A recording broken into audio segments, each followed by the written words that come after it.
Hello, everyone, and welcome to GoLean6Sigma.com's webinar. I'm Tracy O'Rourke from GoLean6Sigma.com, and I will be your moderator today. Our presenter today is Elizabeth Swan. Elizabeth is the Chief Learning Experience Officer here at GoLean6Sigma.com. She's the co-author of the Problem Solvers Toolkit, and she's an instructor for UC San Diego's Greenbelt courses online. She's been a Lean Six Sigma consultant, master black belt, coach, and trainer for over 30 years, but she only looks like she's 20 years old. Welcome, Elizabeth. Yeah, Tracy, thanks for that. So just a few housekeeping notes before we begin. At the end of the presentation, we'll have a question and answer session. However, you can ask questions anytime by entering them into the chat area. There's also a question area, but we'll be using the chat area throughout the webinar. We welcome your participation. So Elizabeth will also ask you a couple of questions throughout the webinar, and you'll get to vote on some polls, and we'll answer and post them in the GoLean Six Sigma LinkedIn group if you have additional questions. So you can see the answers there if we don't get to all of your questions during the webinar. Since this is an introductory webinar, the slides aren't available for free. And guess what? They're also available right now on our website. The video of the webinar will also be available by the end of today. For future reference, Go-Getter members get access to all webinar notes and videos, including the intermediate, advanced, and leadership webinars. So thank you for joining us. And I'm going to leave it over to you now, Elizabeth. Thank you, Tracy. I appreciate always your introductions, especially when you mention how young I look. Those are the best introductions of all. I'm happy to be with you from all over the world. Thank you for joining us. As Tracy said earlier, we have been with GoLean6Sigma.com since its inception, and we founded this company with a clear purpose: revolutionize the way people learn process improvement, making it easy for everyone, everywhere to build their problem-solving muscles. We've got 3 core values: trailblazing spirit. As lifelong learners, we are changing our approach to webinars and teaching all the time, and we are never complacent with the status quo. Cultivating community, and that's you. And servant's heart. We're here to be of service to you with these free webinars. So let's dive into our latest topic. Once you've gone through this webinar together, you will have a new tool, and you'll be able to tell your colleagues what the project builder is and how to use it. You'll be able to list all the great reasons for using an all-in-one tool like this, and you'll be an expert on the ins and outs of how to get the most out of this process improvement tool. And you'll have this webinar as a reference for you if you ever need a refresh. Let's look at the agenda. We'll cover the new template. We'll go over all the reasons you would want to use it. We'll go through a real example where someone already used this tool to build their project, and we'll cover the ins and outs of using the tool and getting the most out of it. When you are working on your Greenbelt project or any improvement project, you've got options. You can use the storyboard template to keep track of your project work. You can add templates, photos, charts to the document as you complete them. But you can also use the project builder to build your project. The templates are already there, and you simply input your work, and you could even use them both. We'll cover that too. If any of you have been involved in process improvement, you're familiar with how the work tends to sprawl. I have a colleague who always reminds me that data is messy. In truth, the whole project can be messy. And if you're any good, you're experimenting all the time. You learn by doing. You're poking around in the processes. You're poking around the data. And you're trying out tools and templates to see if they will help you. And then what? Where do you put them? Sometimes they become a series of email attachments. But then teammates and leadership have to figure out the order to view them and what they're seeing. And then there's version control. Is this the latest Fishbone? Does it contain all of our suspected latest root causes? Storyboards are created to help with this process, but that involves cutting and pasting and formatting. And storyboards are a great tool, but there's a need for a happy medium, and the project builder can be that happy medium. So what is the project builder? The simplest description is that it is 20 templates in one. It's the essentials for conducting a process improvement project. Each tab contains a separate tool in logical order. There are examples for each template from the Bahama Bistro case study. It's the same as the case study in our trainings. You'll notice tabs are all locked to protect the sheets, but you can enter your project information right in them. And if you've ever been working on a process improvement project and wondered, I just finished that, what's next?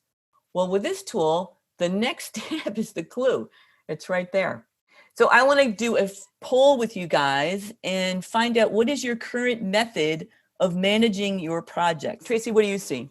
Well, mostly what I'm seeing is people using a shared drive these days, and having people go to that shared drive for sharing project work. I think there was a big hump to get over with learning how to use the shared drive, but I think most people are over that hump now. So that's what I'm seeing most clients use. Yeah, that's a great development, because I know that lowers just how much back and forth there is, how many questions there are about which version of something you're looking at, because there's one spot where everything is stored. Let's see what these guys came up with. All right, so 63% are also agreeing using a shared drive, followed by 21% emailing Excel and PowerPoint files. And third is at 11% using Trello or other project management software. And lastly, other. I also mentioned that Jessica mentions she uses Trello, a shared drive, and SharePoint. So she's got multiple things she uses. So that's helpful too. So some people have multiple sources that they're using to share. Yeah, that's great. Great. So for the 21% using Excel and PowerPoint, this might be a nice relief from that. And then another one would be just an instruction for folks, that you might want to consider the shared drive. But even if it's shared, you could put the project builder right on that. Another aspect of the project builder is that the tabs are color coded to give you some visual management. Initially yellow, these tabs are the space for you to put your project information right in there. You can click the example button to see how to fill in the cells. Those tabs are orange. You can also click the help button to get some guidance. Those tabs are red.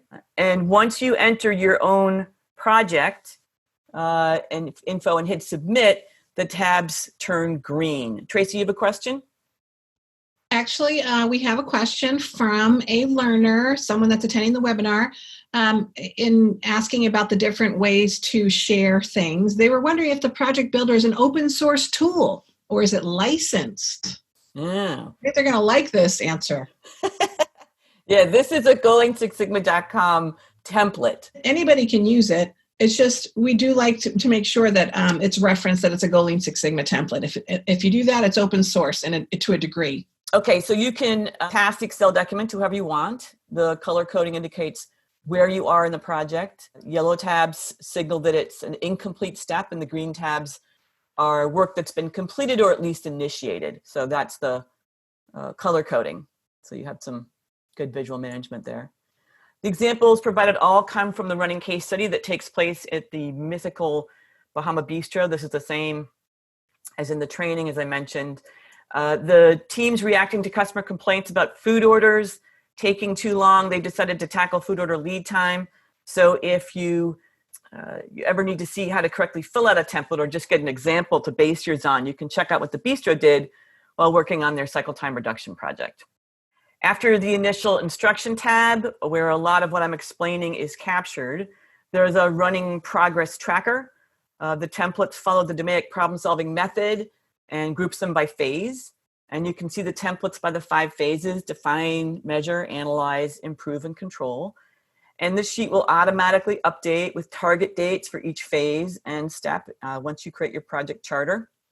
And it will automatically add the actual dates once you submit each template.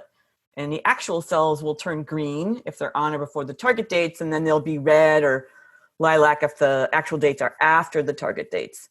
And you can manually change the dates listed in any of these cells. It just provides you a quick status update. And you and others can see where you are in the project by phase of DMAIC and by tasks completed. You've also got the ability to go directly to the sheet in question if you select a cell, and then you select the go to sheet. So let's look at the first worksheet. So the project screener is a simple checklist of questions to see if this process issue is a good candidate for the DMAIC problem-solving method. Notice the color of the tab before it's filled out, and then the green box will turn color once you've entered your information. One thing to look at is the questions. These questions are all trying to help you get at a good project.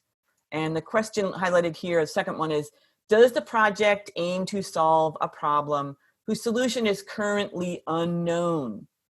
Right? So it's asking, is this a problem with an unknown cause or unknown solution? So if the answer is no, then you've got a solution. And the note, as you'll notice, a little red triangle. So there's a note here for each of these questions with pop-up comments. And if you already know the solution, just do it. You don't need a DMAIC project to do that.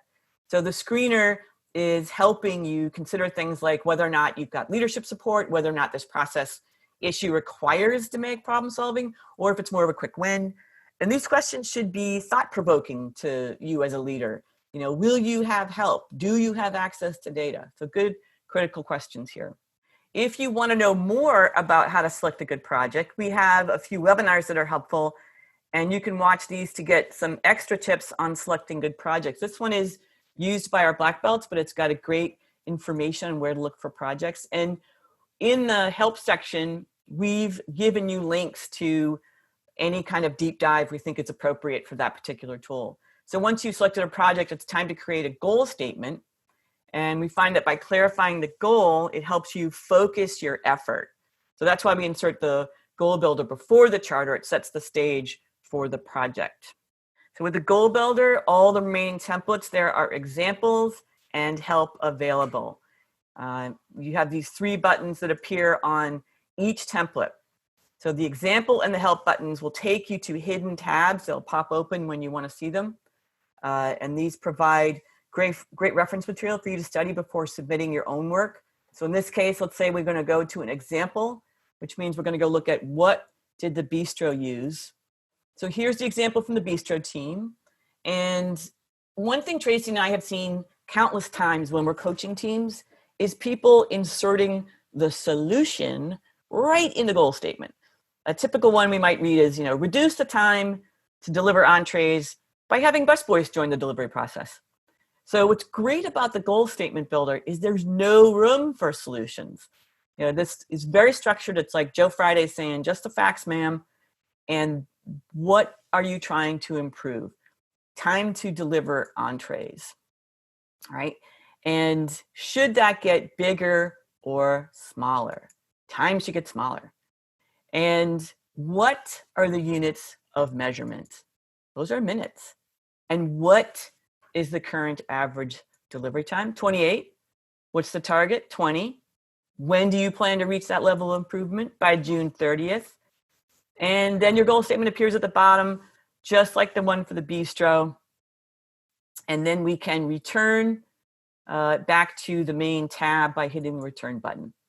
So we're back at the main template where we can enter our own goal statement. But if we'd like to get a little more information, we can click on help and go to the help page. So each help page provides more background on the fields in the templates, guidelines on filling out the fields, examples of what can go in each field. In this help page, there's a section on what goes into the units field. If you're new to measuring things, this gives you some things to think about. Sometimes I have teams tell me they want to measure efficiency, and we have to drill down to get a measurement like hours per month spent on a task, something relevant. And you'll notice that the tab is red while it's open. And then to get back to the main tab, we'll hit return once again. One last note about the visual management provided by the tool. The instructions in the progress tabs will always stay white. The screener tab is now green since the answers to the questions have been submitted. The goal tab is light green since we're currently in that tab, and the rest of the tabs appear yellow since they're still blank. No work has been submitted on any of those. This goal statement comes from the Acme Hotel Greenbelt project. This was a real project, although clearly we have changed the names to protect the people that ran it and the group that did it.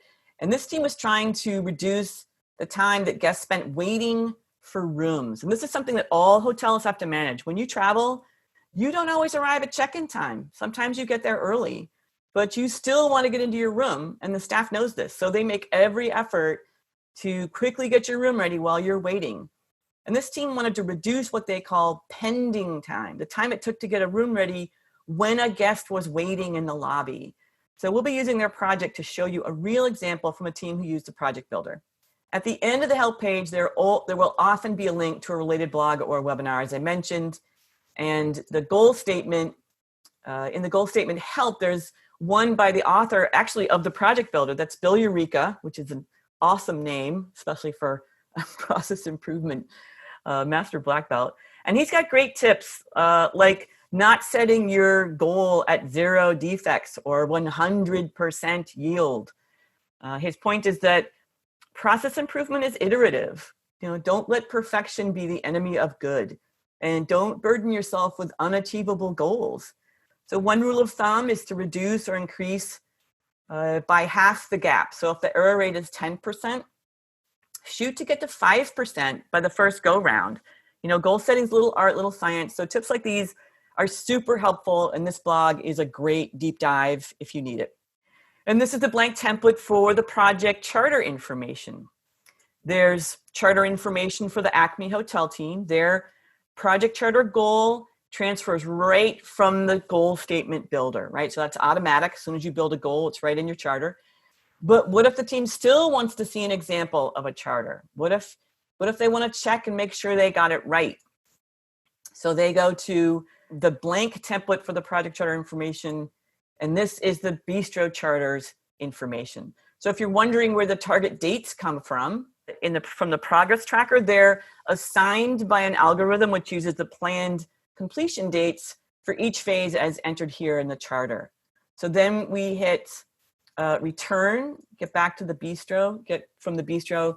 And if we want more help, if you want to know more about charters, there's a blog that addresses every element in detail. I just recently wrote this one, which was a great reflection on what I've seen go wrong in charters, and how to deal with that. So one segment that doesn't get a lot of attention is team members. So a sponsor is key. We tell people, if you don't have a sponsor, you don't have a project. And the other piece I think that gets neglected is subject matter experts, and they can go here too. They may just be on call when you need them, but letting them know up front, putting them right in the charter and letting them know that you'll be calling on them will help them understand how to assist you with your project. A great one to focus on is the finance partner, another subject matter expert. And people forget to include when they're claiming cost savings. Shane Wentz, who's a colleague of Tracy's and mine, learned that the hard way. He did a black belt project for a large public company. He was in the middle of a report in front of the CEO. He was doing a report out relaying multi-million dollars in savings. And the CEO asked the CFO, who was also in the meeting, if he had seen the numbers and if he agreed with them. And the CFO quickly looked at Shane's report and he said, no and no. And he never forgot that lesson. He included that in a blog about failure and what he learned about failure, which is another great blog to read. But always include a finance partner to verify any dollar savings or cost avoidance. That's just another kind of deep dive, quick tips if you want them, if you're going through charters. And now we've got a question for you about charters. So what kinds of issues have you seen related to project charters? Wow, it's hard for me to pick just one. But I'm going to go with, first of all, seeing solutions in problem statements. That's one of the big ones. Or really big, just in general, problem statement issues. And followed very, very quickly by goal statement issues and scope. Taking on too much, it's too big, and the timeline to finish the project is too long. Yeah. And what do you see our participants? Well, it's here. Gail agrees. Scope is too large. Heidi is saying too long. Things are taking too long, or the project is taking too long. Angie is saying, you know what? Once the project chart is created, people forget about it. So yeah, that's a problem. Gail is saying no data, right? So not having a measurable problem maybe in the problem statement. Yeah, those are great points. Scope, that's a tough one because team leads are often battling leadership saying, hey, while you're doing that, or you know what you can do. And team leads battling themselves. People are ambitious. They want to do great things. They want to take it on. Whereas what you really want to do is have a successful project. So limit it. But those are all great examples. Yeah, good responses on that. Thank you for participating. Yeah, thank you for those submissions. So the next template captures voice of the customer. And once that's done, you create a high-level map, also known as SIPOC, which stands for suppliers, inputs, outputs, and customers, if it's been a while, if you haven't seen that. And if you want to see how to fill out the SIPOC, once again, you can check out the Bistro example. And the next thing you do is create a detailed map. So in this case, the template is a simple swim lane map where you can enter department or people in the lanes on the left. This is not a sophisticated template, but it's easy to use, it's easy to build, and you can have a quickly created as-is map. These are all elements in Excel. They do have dynamic arrows and dynamic line connections, so you can move these things around. Here's the Acme Hotels segment. They've got front office, housekeeping, engineering, in-room dining, and IT all listed as potential lanes. And if you click the help page, you get a link to a process walk webinar. This is one of Tracy's probably most popular webinars.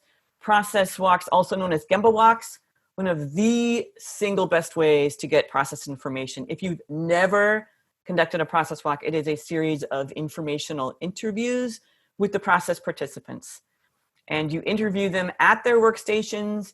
You ask questions about where they see process issues, what they experience in their own tasks within the process. And when I coach teams, I can see a whole project. I can feel the mood shift as soon as they conduct their process walk. They suddenly are now understanding other people in the process. They stop. There's no more they and them. It's an increasing sense of we, and we work together to fix a process problem. People get to know each other. They start to build engagement, momentum. And there are webinars, more webinars on process walks. There's leadership webinars on process walks. There's data sheets, planning guides, a lot more here. So this is an excellent deep dive for as-is process maps. Data collection comes next. This template contains some helpful guidance. As you can see by the red triangles in each cell, those are high-level guidance. You can do pop-up comments once you mouse over those. Here's the Acme hotel chain, hotel data collection plan. What's critical here, this is another one Tracy and I and the other coaches see, is did they include their baseline metric? Sometimes it's just an assumption, like, yeah, we're tracking that. But you want to see it laid out right in the data collection plan. They're measuring average pending time to get a room ready for a waiting guest. They've collected other data, but they've got that main metric. And there's another option if you want to do a deep dive on data collection. This webinar listed on the help page, the link is there for you, provides an in-depth walkthrough of how to build your data collection plan. It expands past the plan into how to customize a check sheet and capture data.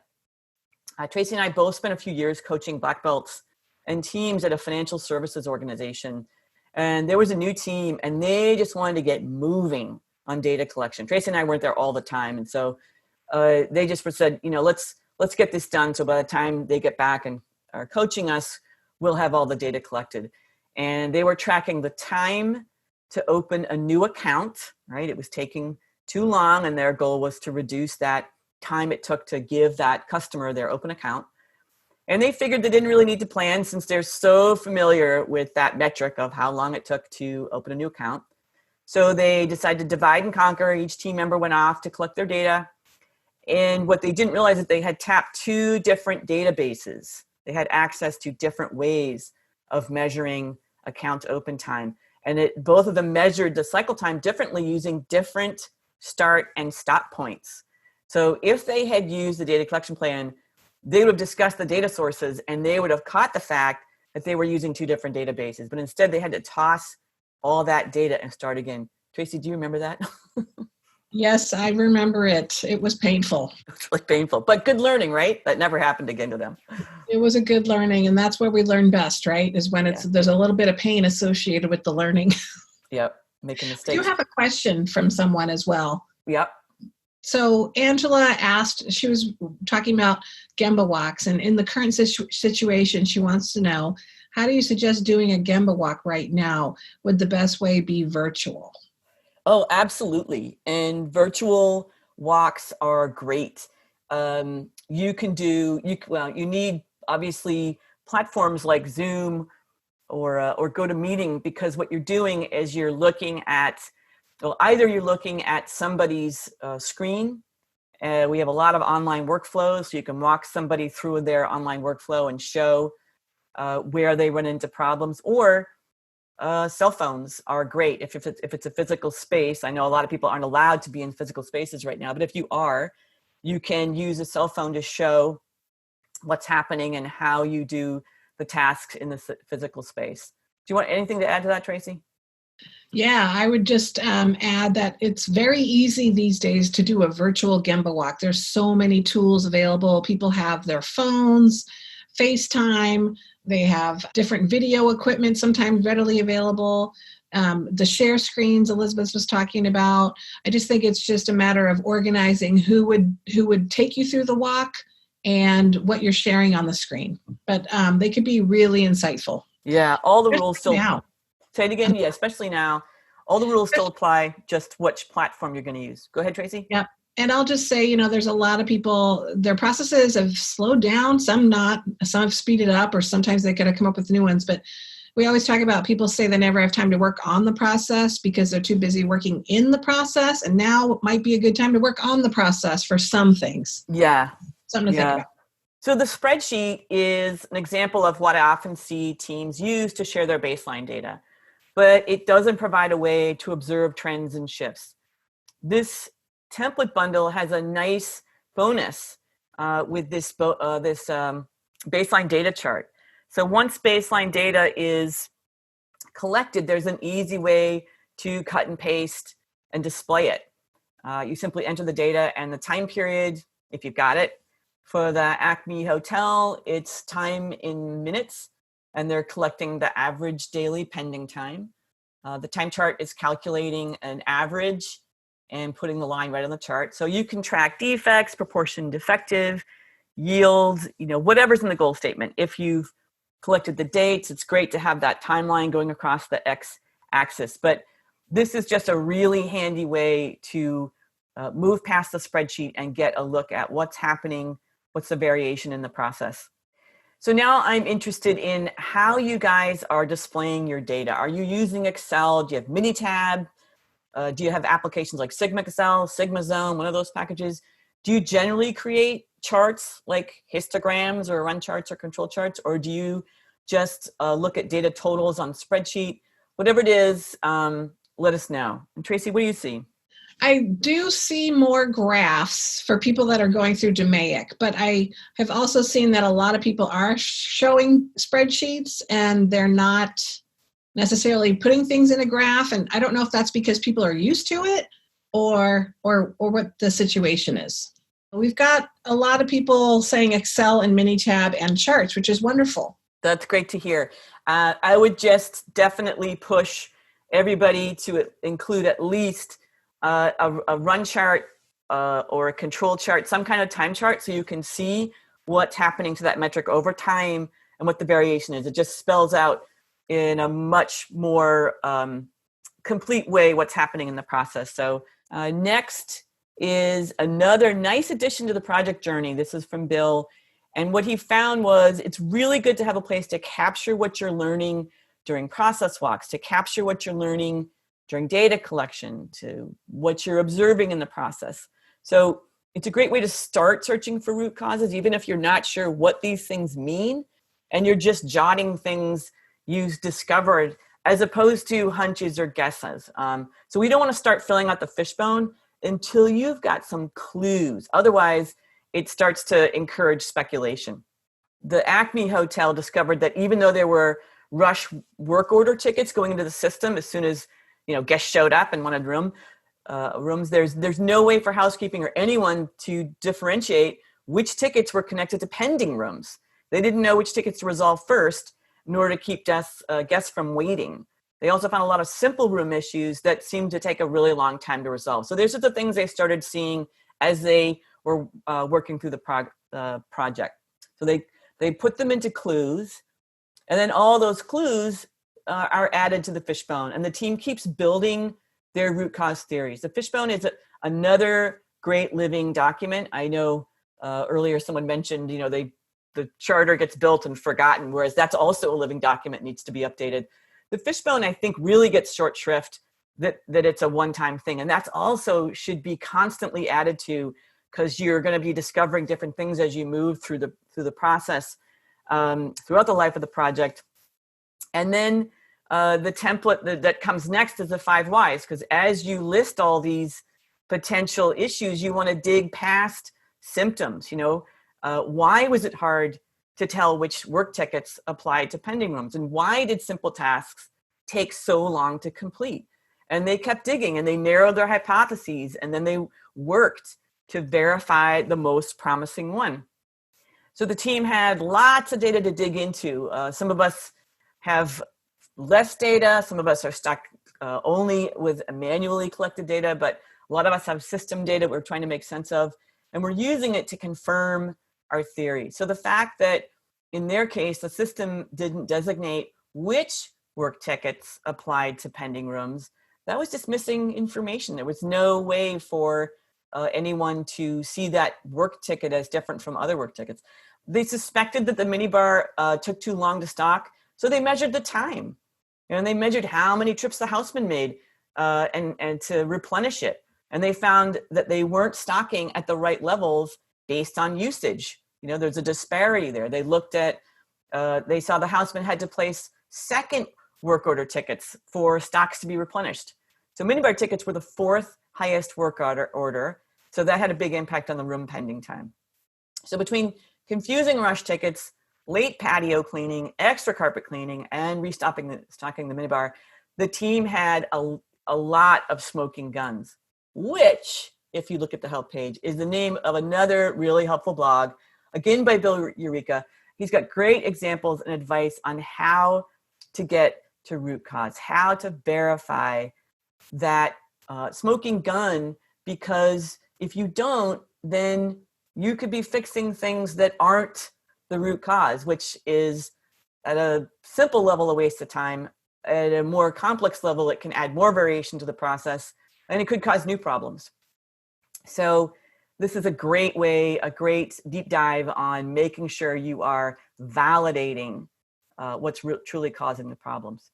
And these guys did that, and then they had a long list of great improvements to resolve the root causes. They created portable minibar carts on each floor. They created a specific work order ticket just for pending rooms, and that made it easy to prioritize when guests were waiting. They added a whiteboard with pending rooms listed so they could visually track them and wipe them off the board once they were done. They also did some cross-training to change who's responsible for the patio cleaning, who's responsible for carpet, and when they were supposed to happen. They had a ton of targeted improvements. We're interested in what happens to you. How do you come up with solutions to your problems? Great. I love this poll. And I would say that the good news is, because I'm typically helping people through DMAIC, I often see that they're brainstorming during the improve phase, which is wonderful. But I will say that I definitely do see people offering solutions. They kind of slip in there. So that would be B and C, I believe, because we're just so used to offering solutions that we're almost rewarded to have solutions. I think sometimes it's hard to turn that off. Yeah. So that's typically what I see. Absolutely. offering solutions regardless of the root cause. Ah, And yeah, I'd say that is the one that most people are visually putting into the set, okay. followed by all the others. Yeah. But Angela mentioned other, which is 5 whys during Kaizen events, asking team members to hold off on solutions until root causes are agreed upon, which is nice. Yeah. And I think, it's a great source for solutions anyway. Being able to really get down to root cause should spark, what the actual solutions ought to be. So that's a great step. Just says you can't even get there until you've done the 5 whys. Next one is implementation plan. The group had a detailed implementation plan.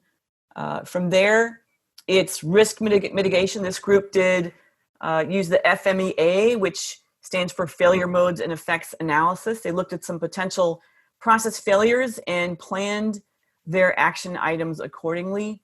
And if you click on the help page, you're going to find a link to another webinar on how to use the FMEA. This one provides a walkthrough of a real issue and the actions to reduce risk.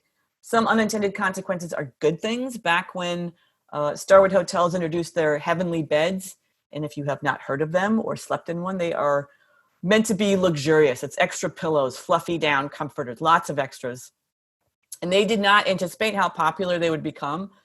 So the unintended consequences were they had to create catalogs, they had to create purchase codes, they had to set up a really substantial supply chain. So FMEA is a great way to think through and anticipate repercussions of changes to a process. So that is there for people. And next thing is the result of the improvements means you've got to have a new map. So the 2B map for the Acme Hotel, the main difference was which lanes the different tasks resided in. They changed accountability between the supervisors, the room attendants, and the housemen to make the work flow better. And it made a huge difference. Another bonus of the project builder is the ability to track the process performance before and after improvements. If you've done it right, your improvements should cause a shift in the process. This chart is a simple time plot with the same format as the baseline chart, but you can move the red indicator to show when the changes happen so people can visually see, that's the variation before, and then it shifted, and this is the variation and trend after.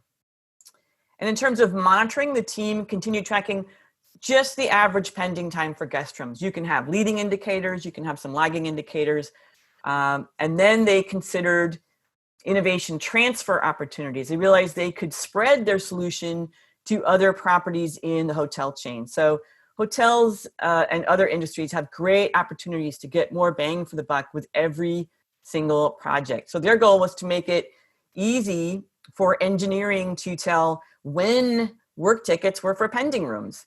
So the new ticket with the room pending label was not expensive or hard to transfer in their work order ticket system. So that improvement could be made at all hotels using the same system. So that was a great piece. And then the next step is project closure. So closure provides teams a final checklist. Did the sponsor sign off on this project? And a really key one, is the process owner prepared for the handoff to track the process performance going forward? So the formal handoff to the process owner is critical because you do not want to be responsible for the process for the rest of your career. And then what were the hard and soft gains for the project? And often most critical, what were the lessons learned? With the Acme Hotel team, they learned they should cast a wider net. They should include more people. They should meet more frequently. And that's a great thing to reflect on since, sometimes we think we should be going it alone. We want to bug people. Including them is critical to buy-in and success. They also learn not to assume that they knew root cause. And that can be really tough. You come into any improvement effort with your own suspicions. And it's really hard to resist those assumptions when you are a subject matter expert. And the last template is the executive summary. And the format here is adapted from an A3. And it's a one-pager. It contains the original business case for the project, the root causes that the team uncovered, the solutions they put in place to solve for root cause, and before and after metric, an image of showing that before and after, showing the improvement. Question for you guys now is, you've seen what's in the tool, you've seen how it works. Given what you've seen, what's the aspect of the project builder that would be most helpful to you? Is it the fact that it's one document to contain all the project work? Is it the fact that there are examples for each template? Is it that there's help info for each template, or links to deep dives for each tool? So, Tracy, what's your take on where people would find most helpful? I would say A, because I think some people are really, really good in Excel, and this provides a one document in Excel that you can build your project. And I think people that are very comfortable in Excel would probably prefer the project builder over the storyboard that's in PowerPoint. So that's what my sense would be. I don't think the poll launched, but so we've got a lot of people going in on the chat window, and I'm seeing a lot of A's as well. I've seen some people say all of them, A, B, C, and D. So they're liking it. Like Melody or Gretchen says, love it all. Jay says A, D, B, C.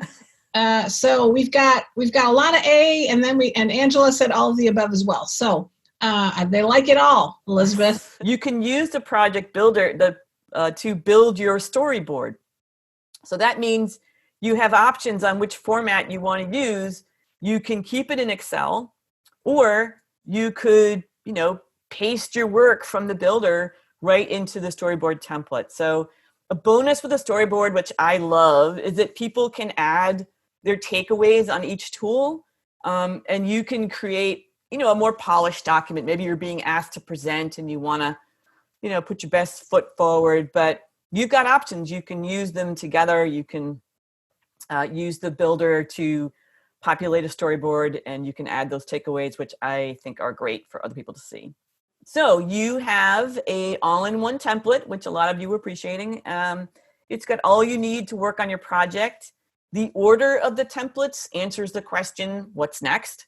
It's got examples and help files if you want reminders. It's got deep dives on the topics if you want more of a refresher. It's a great thing to use as you continue to do projects. As you get further away from training, but you keep working on improvement efforts, you have everything you need. You won't forget a step with this. So download the project builder. We've got that available for you. Start an improvement project, and then let us know. Share your project successes. We love to hear about successes. We love to publish successes. We love to sort of trumpet the good work that people are doing and what can happen in organizations trying to, achieve their missions and do good work with process improvement. That's a great way to spread the word. So project builders explained, the benefits, the uses, how to build projects, and tips and tricks. For anyone leading or sponsoring projects, there's now champion training online and available. You've got 20% off just by being on the webinar today. So 20 webinar at checkout will get you that discount. Then you can connect with our Master Black Belts. You can get access to exclusive members only content.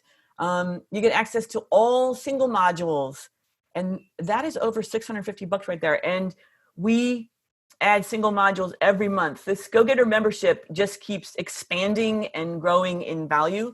You get free access to intermediate, advanced leadership webinars.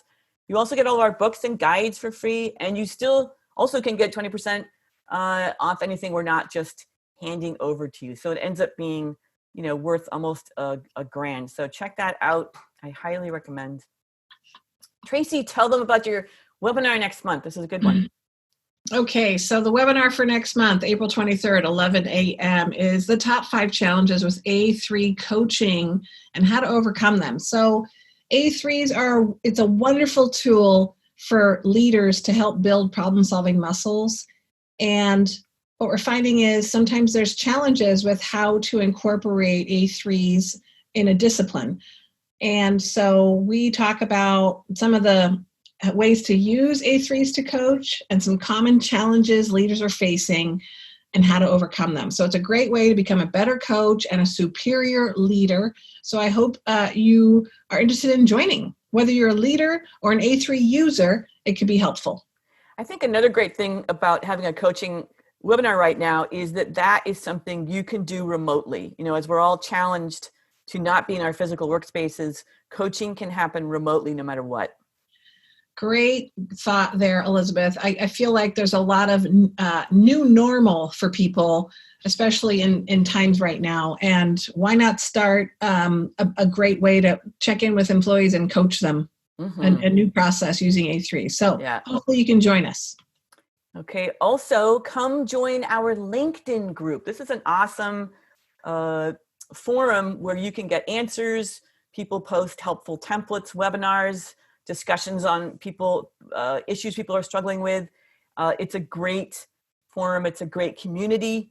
It's a really nice place to connect. And connecting and having community are huge right now, as a lot of us are sequestered and not amongst colleagues or friends. So this is, I think, especially great right now. Any questions about registration? You can see contact at Going Six Sigma. But if you got questions about a webinar topic or a tool or something that you want a little bit of coaching on, then there's a link. It says forum, but that'll take you right to our LinkedIn group. And obviously, you can always download free tools and templates, infographics, and more. It's been a pleasure. It's been a pleasure with you too, Tracy. Yes. You guys have a wonderful day out there. Stay safe. Bye all. Take care. Take care.